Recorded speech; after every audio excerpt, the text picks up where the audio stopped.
Ladies and gentlemen, if I could have you take your seats, please.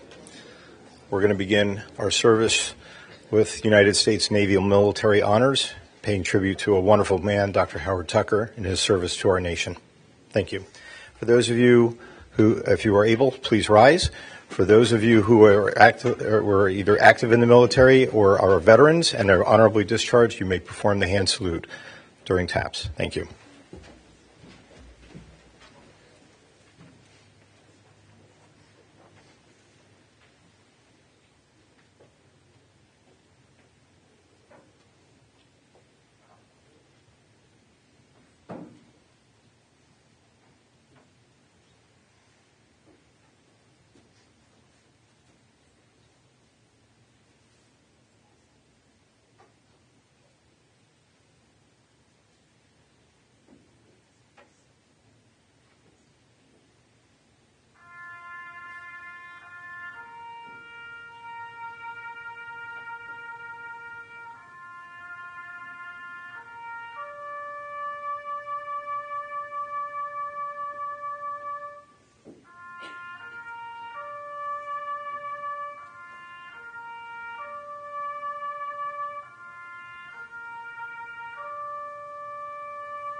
אשרי האיש אשר לא הלך בעצת רשעים ובדרך חטאים לא עמד ובמושב לצים לא ישב כי אם בתורת אדוני חפצו ובתורתו יומם ולילה והיה כעת שתול על פלגי מים אשר פריו ייתן ביתו ועליהו לא ייפול וכל אשר יעשכם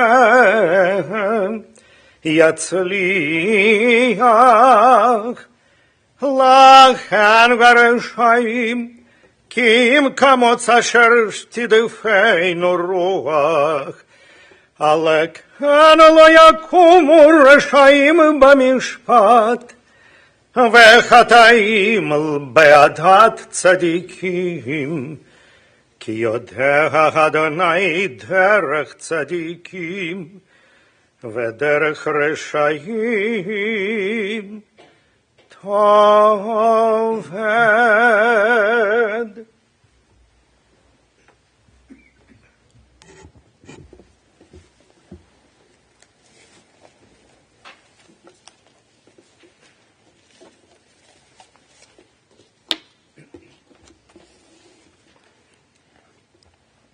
Kol omer kra v'amar ma'ekra. Kol habasar chatzir v'chol chasto ketzitz hasadeh. Yavesh chatzir navel tzitz ki ruach Adonai nashva bo. A voice says, cry out. But I ask, what shall I cry? All flesh is like grass.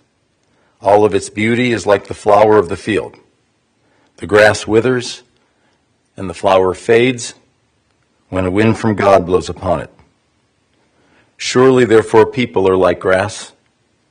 The grass withers and the flower fades, but the word of God endures forever. LeDavid mizmor l'Adonai haaretz umloat tevel v'yoshveva, ki hu al yamim yisada v'hal nerot yichoneneha. Mi ya'aleh bahar Adonai, u'mi yakum b'imkom kadsho. The earth is the Lord's with all of its fullness. The world is the Lord's with all of its inhabitants. Who may ascend the mountain of the Lord? Who may stand in the holy place? He who has clean hands and a pure heart. He will receive a blessing from the Lord and a just reward from the God of deliverance.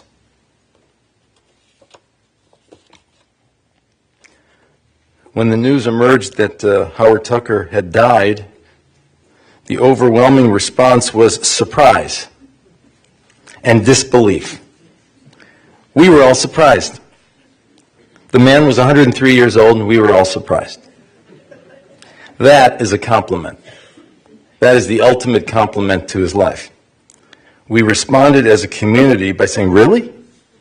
Howard died? I can't believe it. That is a testimony to man's life, to the way he lived, because to Howard, life was not merely a biological fact of existence. Life was a verb. Howard actively lived his life. Twinkle in his eye, an expression that always looked like he was hiding a grin in the corner of his mouth. I see lots of bow ties over there. Lots of bow ties. The man could dress. He had a style of his own, not only the way he dressed, but the way he set up challenges for himself.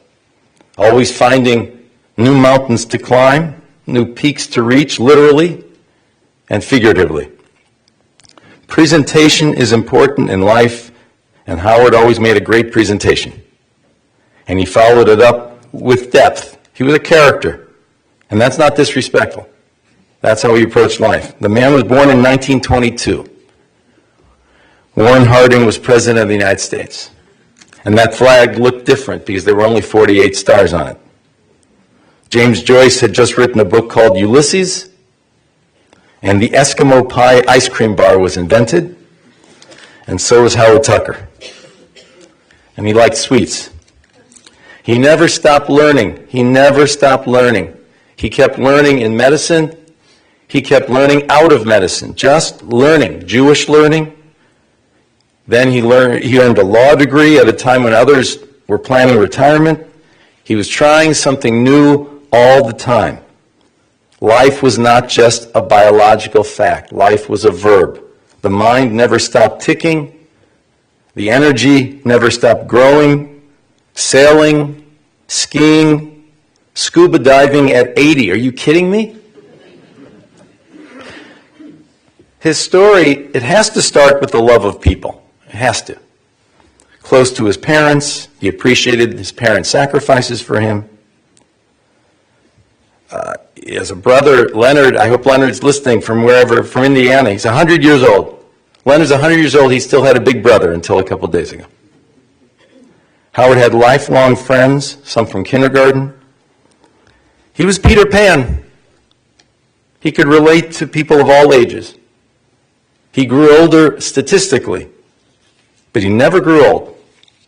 It has to start with the love of people. He loved the new technology in medicine that had emerged, all the good testing, the advanced testing that he couldn't do when he first started out. But if you just look at the test and you don't treat the patient in front of you, then you're not a real doctor. Howard believed that. He wanted to hear the patient's story. It was a personal moment, not just a clinical moment. Howard was the oldest practicing doctor of all time. So Mr. Guinness tells us. And his story is certainly a medical one. He loved the practice of medicine. It was his art. It was his talent. It was his lifeline. It was his intellectual gift. You know, the Talmud tells us that a patient is healed better by a doctor who he trusts. And his patients trusted him. And his co-workers loved him and respected him, and they learned from him. And yes, Dr. Howard Tucker. But if you think this is strictly a medical story, you're missing the whole point. Howard lived a long life, but most importantly, he lived life long. He lived it fully. What a role model for connecting your head to your heart, and then your heart to your hand. We all know people who have a good head, and they have no heart. We also know people who have a very good heart. They feel deeply, but they don't do anything about it. It's not connected to their hands. Howard connected a fine mind with a good heart, and then he acted with his hands. He did something about it. That's what you call Jewish coordination. No, it's not jogging, and it's not in the weight room. That's Jewish coordination. When you combine your head, your heart, and your hand, and you coordinate them all at the same time. He had been a local Cleveland icon, a Cleveland treasure, a family treasure, for all of these years. And then in this last decade of his life, he became a national rock star, Howard Tucker. The guy was everywhere. Who was his publicist? He was everywhere. Today Show, TikTok, Guardians game. Man, Park Synagogue should have such a media blitz. I think it was our local version of Ruth Bader Ginsburg, just a national story.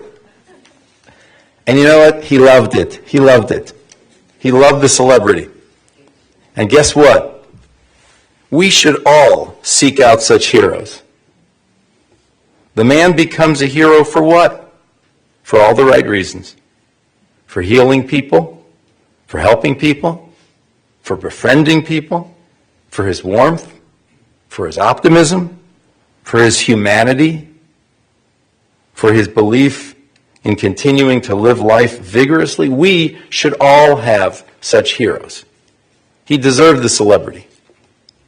And his values were clear to anyone who actually listened to him. Don't hate, treat people with respect, Everyone is a human being. Don't be afraid of life. Pursue life. Broke his leg in the Swiss Alps. Broke his neck skiing at 87. Broke his spine at 98, falling down the stairs. Every time he fell down, he got back up each and every time. No obstacle got in his way.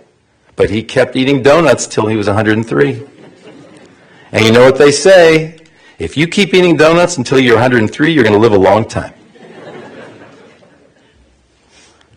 I know that the more time we have, I know that the more time someone gives us, the more we think it's going to last forever. And even with 103 years, it must be so odd and so strange for all of you to be sitting here. I know it doesn't make sense, but it must be very unexpected to be sitting here at this service. Again, a testimony to him. What a pleasure and what a life. Some people know about Howard Tucker that he used words very carefully, very good, perfect grammar. It's not just the grammar. He used the words carefully because he respected other people. He spoke carefully to other people. He respected the patient. He respected the colleague. He would share conversation with someone. He would accept the other point of view. He'd say, I'm going to look into that. He was always ready to learn something new. And he also knew the right words when he met you, Sarah. You met in New York. You found you had common interests. And as you said, he had a nice car. Had to start somewhere, right? Exactly.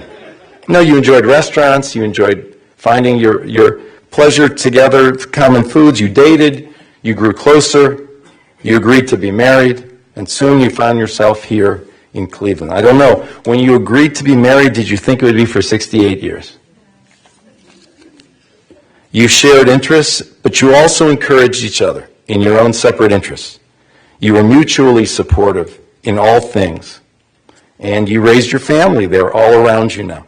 So much of what you two taught them about life is in their heads and will remain there forever. But it'll also be, God bless them, in their hearts and in their hands, because that's what they saw in your home. Scenes like Howard making you breakfast in the morning and sharing a newspaper. Just how to share with a partner throughout life. We just finished Hanukkah, story of enough oil to last one day, but it lasted 8 days. Howard Tucker had enough oil to last a long life, but he eclipsed even what we expect out of a long life. And he brought a lot of light into this world. I had several people, I just want to finish, I had several people reach out to talk to me in the last few days about Howard's father, Harry Tucker, who meant so much to Park Synagogue, who was the heart and soul of the Park Minyan. Anyone who ever led services in Cleveland Heights saw Harry Tucker's name on the tablecloth where the prayer leader leads the service. A man who befriended and guided and touched and supported those mourning a loved one. I think Howard transitioned and they translated those skills into the medical world. The doctor's office was his sanctuary, and the medical world was his synagogue. A proud Jew, he translated the values of healing the sick, being kind to the stranger, and making the world a better place. He introduced that into the medical arena and into the other arenas in which he lived his life. And he did so with optimism, with energy, and with love. He lived with a very good name. He dies with a very good name. I want to call on members of the family.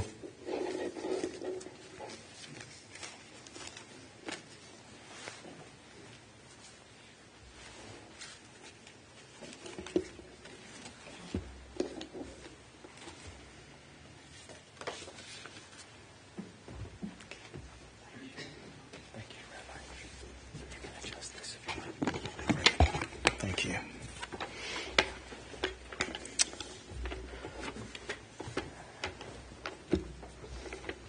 For a long time, my dad lived with the motto, retirement is the enemy of longevity.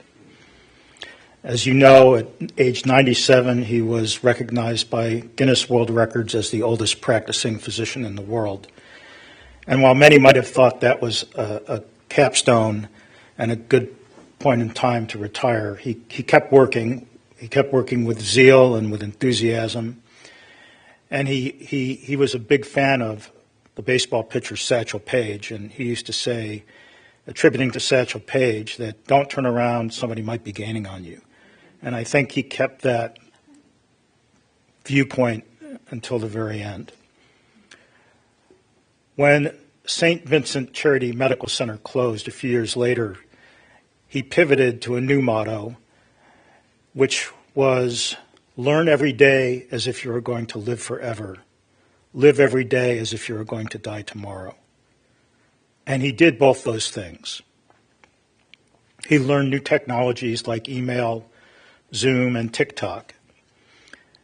He was an avid iPhone user, and during his final illness was very frustrated that the hospital would not permit him to talk on the phone. His voice was very weak, but he kept asking who had called, and he wanted to reach out to many of you and talk to you. And it was a source of great frustration, but know that he was thinking of you. Dad remained engaged in the wider world until the very end. He continued to ask about others and how they were doing and what they were doing and what they were thinking. He bantered with the hospital staff and never lost his sense of humor. His zeal for life, especially food, was legendary in our family.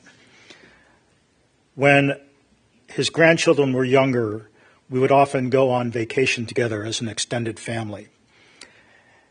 During the day, the nuclear families would often go off and do their own thing and explore their own interests. But we would all get together for dinner at the end of the day. And when we did, and we would ask people to recount what they had done during the day, one family would say, "Oh, we had lunch with Grandpa." Then another family would say, "We had lunch with Grandpa." And usually at least one more would also report that they had eaten with Grandpa that day. I suspect the real draw was spending more time with his family, but he also loved to eat. And those of you who knew him knew that he could eat. For 68 years, my dad was married to my mom, Sue, who moved to Cleveland not knowing anybody. And while Mom kept the home front steady and full of love, even as the chaos grew with the arrival of 4 children, our dad was there too, helping her with that and encouraging her to follow her desire to return to medicine, which she did. And after completing her training and residency, she became a psychoanalyst. But during that training, when she was a resident at university hospitals, she used to have to work overnight on call. And Dad would often get takeout food for us, and we'd go down to the hospital and have dinner with Mom in the hospital cafeteria with food that was better than we could have gotten in the cafeteria. But he showed his support for her desire to be a doctor and encouraged her throughout that process. In October, they celebrated 68 years of marriage, and their love was strong all the way to the end. As many of you know, my dad loved to tell jokes, and he had a mischievous sense of humor. Especially in recent years, whenever he spoke publicly, his family watched anxiously, knowing that there was a decent chance he would say something inappropriate for the occasion. But he always meant well, and because of that, and perhaps also because of his age, he was given a lot of leeway, and for that we're very glad.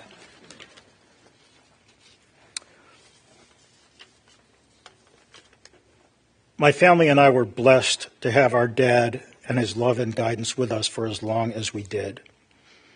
He taught us to treat everybody with respect and dignity, to live without hate in our hearts. And that was not just a platitude, and it was not just moral or ethical advice, but it was also medical advice. Because he reported to us that when you're angry and hateful, it's deleterious to your health. And he had examples of specific things that happened when you carried anger. And so he was not only teaching us a moral lesson, he was looking out for our health and his own. We, his children, were all blessed that we got to continue our relationships with him into our own middle age, and to see him as a multidimensional adult, not just as our dad. He showed us how to live a good life. We were very grateful and very proud of him. We loved him deeply and will miss him deeply too. At the end, our mom and each of us were able to tell him how much we loved him, and he was able to tell us the same. We each got to say goodbye to him and he to us. Given the realities of the human condition, that seems about the best one could have asked for. We will miss you, Dad, and cherish your memory.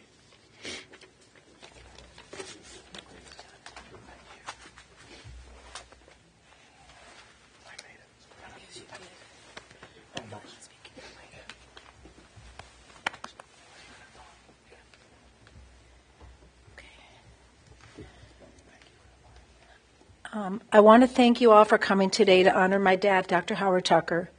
This is a testament to the incredible man he was and the lives he touched.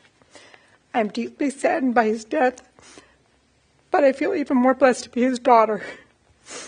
My dad embraced life with curiosity, a zest for learning and connecting with people. His greatest joy was his family. He adored his children, grandchildren, and their spouses. He adored my husband and his family as well. He was raised by his parents, Grandpa Harry and Grandma Ray, who instilled in him the capacity to accept others regardless of religion or race, to be kind, and to be a proud Jew. He was blessed to have an ongoing relationship with his brother, Leonard, even when he moved away, and he was able to celebrate his 100th birthday via FaceTime in November. We grew up in a home filled with love and mutual respect. Our parents set a wonderful example of what a healthy marriage looks like. Our parents raised us to be curious about the world, to continue to learn, have empathy, and be open to other cultures. This influenced me to marry my soulmate, Sammy, a Mexican Jew. They introduced us to various foods, took us on exciting trips, and gave us special appreciation of the world. My dad taught by example. As young children, my brothers and I accompanied my dad on rounds to Mount Sinai and Lakeside Hospital. Both he and my mom influenced my decision to become a physician. They were curious about the mind and cared deeply about helping people relieve their suffering. My dad was not only intelligent, but also had a genuine heart. We were often frustrated my dad was late to pick us up from Hebrew school or to arrive home for dinner, but realized later he was spending time talking to patients and their families. My dad lived a life with positivity, and because he wanted to learn new things and experience everything, he suffered many accidents along the way. My dad used to quote his father saying, "If I died 20 years ago, I've not had this happen." In 1993, he was airlifted off a mountain in the Swiss Alps when he broke his kneecap. When he was 85, he broke his neck while skiing. When he was 98, he broke his neck requiring a fusion, and because he insisted on walking up the stairs with a newspaper under his arm, carrying a nightcap for my mom and for him. When the surgeon told him the risk of the surgery, he declared, "I'm not ready to throw in the towel." When he retired from practicing medicine at age 100, he did not stop learning and trying new things. He began studying Talmud with Rabbi Markovich. He did not let his disabilities get in the way. While he was losing his eyesight from macular degeneration, he used a magnifying glass and metaglasses to continue to get the most out of life. I was privileged to settle in Cleveland and to know my parents at different stages of life. Our relationship grew stronger, and he loved Shabbat dinners at our house and Sunday evening meals. We often found him sneaking into our snack cupboard after dinner, eating marshmallows and Mitchell's chocolates. He connected to so many old and new friends, socializing, checking in on them, remembering birthdays and special occasions until the end of his life. The last week of his life was very difficult as his body failed.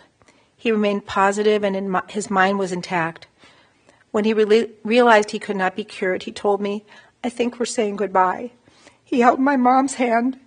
He gave her a kiss, and we told each other how much we loved each other. He was surrounded by love, sharing stories and memories, and all the family not in town, including his brother, joined via FaceTime. He died as gracefully as he lived, and this was his ultimate gift. We are sad that he has passed and feel so grateful to have memories and the ideals he has instilled in us. I strive to live my life to the fullest as he did. If we can live life half as full as he did, with an open heart and kindness, that would be success. I want to thank his caretakers and the staff at the Cleveland Clinic Hospital and the rehab. I want to thank my rock, my soulmate Sammy, my children and their spouses, and my mom, and for always giving me support and love, and my brothers and their families for all their help and care. I want to especially thank my nephew Ian for all that he did to take care of both my parents the last 2.5 years, and my Cleveland teammates, Pete and Jody, for all they have done to be there for me, for my dad and mom. And thank you.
Thank you all for the outpouring of love and support, not only this past week, but months, if not decades, throughout Grandpa's incredible life. I'll admit, I'm probably not the only one. I'm fully expecting Grandpa to come up here any minute and give his own speech, perfectly crafted, free of any grammatical errors, and of course filled with a few dirty jokes. How do you say goodbye to a man who was supposed to live forever? I'll be honest, there were many occasions where Grandpa would find himself in the hospital, and I'd consider delaying booking a flight back to Cleveland because I knew he'd recover and be out of the hospital within days, or if he had his way, he'd yank off all the monitors and be out of there within minutes. When my friend Taylor and I initially set out to document my grandfather's life and career, we planned on producing a short film and soon realized that it's nearly impossible to tell Grandpa's story in under 40 minutes, let alone 77 minutes. So I'll do my best to speak to Grandpa's life with just a few minutes up here. A few years ago, Grandpa was asked about what's on his bucket list, and he never really understood the question, but now I understand why. Becoming a TikTok, or as he would say, TikTok sensation, throwing out the first pitch at a Cleveland Guardians game, giving a talk at the United Nations, being a guest on the Today Show and Good Morning America, being inducted into the Cleveland Heights High Hall of Fame, and getting a shout out from the Kelsey brothers, surviving COVID twice and being bitten by a bat, being inducted into the Ohio Senior Citizens Hall of Fame, traveling throughout the country, being gifted Super Bowl tickets by the Browns, winning a Webby Award, and partying with Snoop Dogg, or as he'd call Snoopy Dogg, until 2 a.m. And did I mention all these things were things that occurred after he turned 100? I'm not sure if there was anything else that could possibly be added to a bucket list, except maybe getting a degree in computers, which he was hoping to do next. But even for Grandpa, these achievements weren't part of a bucket list. They were just another day, another moment for a man who lived in the present and refused to dwell on the past or worry about the future. These were the icing on the cake of a life well lived. Of course, the real moments and achievements for Grandpa were the thousands of patients he treated, the hundreds of future doctors he mentored, the many colleagues he had an opportunity to work alongside, and most importantly, the family he built alongside my grandmother. To quote Grandma Sue, they shared quite the ride, and Grandpa loved to say that they never fought once. What was his secret? a simple motto he lived by: when you're wrong, admit it, and when you're right, shut up. The other secret was compromise. I vividly remember any time we'd go out to eat, especially towards the end when Grandpa's eyesight began to go, he'd spend at least 30 minutes with his magnifying glass aimed at his iPhone, studying in detail the restaurant's menu ahead of time, picking out with precision his meal for the night, only for Grandma to say, "We're splitting the chicken." And so he'd split the chicken. Grandpa's favorite bumper sticker says, "Treat your children kindly. They choose your nursing home." Thanks to our incredible cousin Ian living with him and keeping an eye on him, Grandpa never needed one. Despite this, there were plenty of times Ian threatened to send him there. Grandpa would refuse to use his cane, unbuckle his seatbelt, to answer his iPhone, and stay up watching Turner Classic Movies until 2 a.m. when Ian would come downstairs, reprimand him, and say, "Grandpa, it's past your bedtime," to which Grandpa would reply, "I already had parents." Grandpa was always invested in what his grandchildren were doing, inspiring many of them and all of them to do and to do what their chosen paths are, and would make a point to connect with each and every one of us regularly, often saving newspaper clippings of relevant stories about our interests and mailing them to us. I was extremely fortunate to grow closer to my grandfather starting in middle school. We'd talk on the phone almost daily. We'd talk about life. I'd help him with his computers, or I'd rely on him for medical advice when I wasn't feeling well. When I was younger, I remember having a severe headache and dizziness and thinking I was either having an aneurysm, a stroke, or a brain tumor, or all three. And Grandpa reassured me that nothing was wrong. I turned to my dad and said, "What does he know? He's been out of medical school for 70 years. Grandpa always got a chuckle out of that. But I've come to realize that my question shouldn't have been, what does he know? Rather, what doesn't he know? Grandpa defined lifelong learning. If there was something he didn't know or was curious about, or even if someone else was curious about a subject and told him about it, he'd go to the ends of the earth to learn about it. When media outlets wanted Grandpa to talk about the secrets of his longevity, I'd often find him, at age 103, mind you, researching online how to live a long life or tips for longevity. Recently, when Grandpa was in the ICU, I asked him, "How are you feeling?" He responded with, "Pretty soon I'll be an old man." In fact, what we soon came to realize was that Grandpa would actually reclaim his youth in an unexpected way. In the last 3 years or so, whenever we'd be flying somewhere, TSA would stop him, claiming he was a 2 or 3-year-old unaccompanied minor, as the TSA computers can't register 3 digits.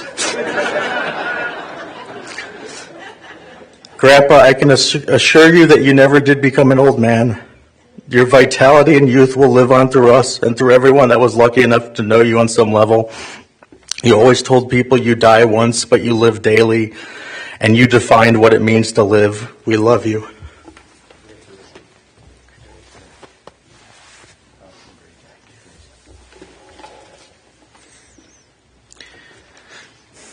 In Judaism, the Mishnah is a collection of oral traditions, the first iteration of the Torah. After all, we are a nation of storytellers. My grandpa Howard was no exception. All of his jokes, stories, and history lessons can be condensed into nuggets of knowledge and wisdom. The main difference between his teachings and the Torah, however, is that he didn't impose many laws, other than, "Thou shalt not smoke, thou shalt not jump on a trampoline, and thou shalt not ride a motorcycle." I'm going to miss his stories. I'm going to miss him leading our seders. He was the best at hiding the afikomen. There's probably still one in my grandparents' house somewhere. I'm also going to miss him going to his and my grandma's house for Hanukkah parties. I'm going to miss his catchphrases like, "Isn't that so?" and how. And anytime he would see a good movie or hear a funny routine, he would laugh and say, "Good show, bravo," as if he had just seen a professional opera. When I became an adult, my relationship with him changed. He started trading me life advice for computer advice.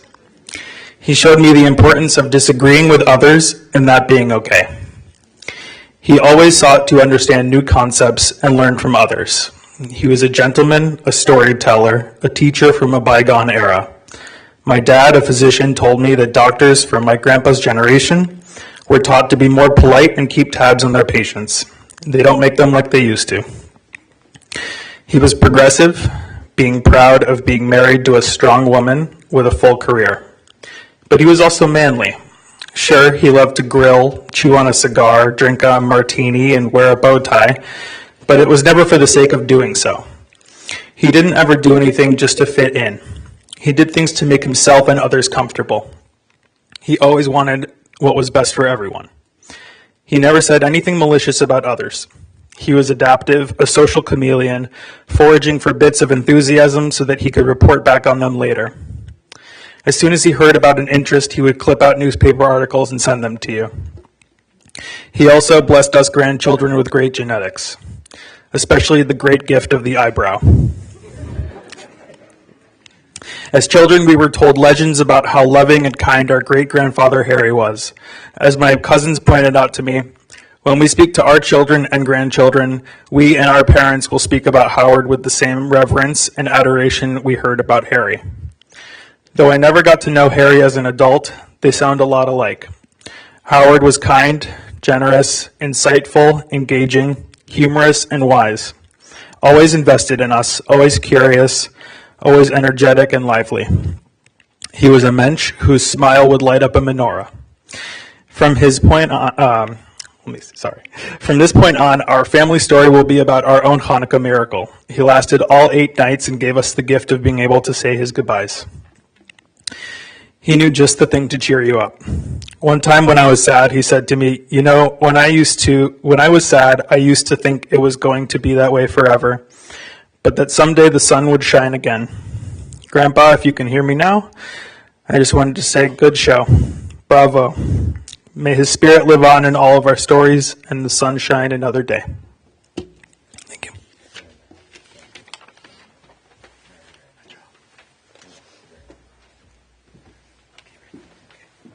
Please rise for the memorial prayer.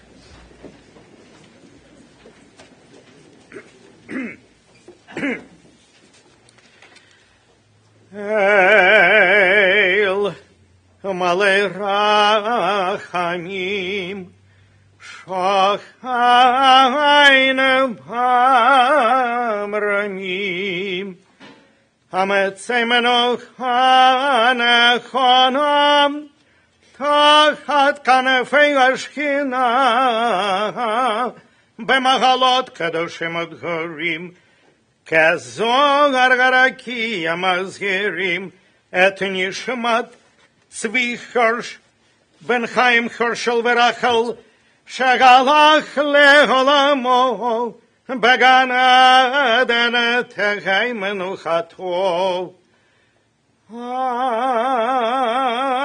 Hanabaval Rachamim, Astiraigo Beseter Knafecha, Leholamim.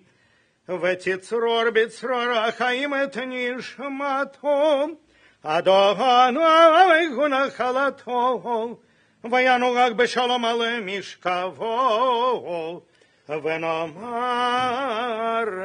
Amen. May we remember all of the worthy and righteous deeds that he performed while in the land of the living. May his soul be bound up in the bonds of eternal life. God is now his portion. May he rest in peace. And we all say amen. Amen. Let's be seated, everyone. We want to offer our condolences to the family, to Sue, Todd and Diane, Jennifer and Sam, Seth and Lisa, Peter and Jody, the grandchildren Alexandra, Ian, Eitan, Madison, Michal, Gadi, Raquel, Josh, Sophie, Eleanor, Henry, Austin, and Morgan. And, of course, Brother Leonard, who is, again, watching this remotely. We're going to pause in the service today to allow us time now to move by processional to the burial spot. After the burial spot, Shiva visitation will begin at Park Synagogue. And, of course, we'll continue today, tomorrow evening, and Sunday. Please remain in your seats for another moment. Pallbearers should now come forward.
Those of you who are processing with us, please return to your vehicles. Make sure your headlights and your flashes are on. We'll be going to Bet Olam Cemetery in the former